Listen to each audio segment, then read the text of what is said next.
Basically, what we're doing is we're providing the public an opportunity to learn about this project, why it's happening, what the need is for the project, the project schedule, the whole process of planning this project. Okay. So we're not even getting into design or construction or any of that. This is just studying it to figure out what are the solutions. We know that the issue is the dam doesn't meet current state and federal standards. Right. So how do we solve that problem? And that's what this study is about, is how do we solve that problem? So we will look at different alternatives that will actually meet that purpose and need of figuring out how to meet state and federal criteria. Okay. We bring those alternatives back to the public. We'll do that in the winter. Basically, while we're doing that analysis, part of what we're looking at is what are the economic, social, and environmental impacts of each of these alternatives, because those are part of what this environmental document is all about. All right. And so that all gets wrapped up into one nice document, and that's used to help the project to move forward in the direction that's desired by the public as well as by the county. What we're looking at here, this is the site. This is Scraper Hollow 2. On the north end of the site, we have the dam. So you've got that area, and there are pictures over here of each of these areas.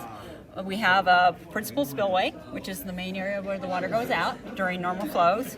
You have a outfall structure here. On this area here that looks like a divot isn't actually a divot, it's the auxiliary spillway. So basically when the principal spillway gets to the point where it's reaching capacity, the next level is for the water to go out of the auxiliary spillway. All of this is to try and keep the water from going over top of the dam. And then you've got your main pool here, which varies in size depending upon how much water we've been getting. But this is a flood control structure. It's not meant to be a permanent pool as far as having like a lake or anything for water supply or recreation. This is meant strictly to do flood control.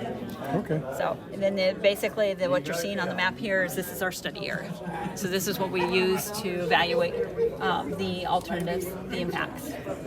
What the concern is with the new rainfall data that the dam would be overtopped in a high rainfall event where it would not have been in the past. So, and what we're finding is that while everybody's talking about how hot it is and how dry it is, when we do get our storm events, they're bigger and they're flashier. So we're getting a lot more water at one time, and that's what we have to be able to deal with, is that quantity of water and the velocity of that water. And we're trying to figure out how to do that in a way that is safe for everybody involved, people living around it as well as people downstream.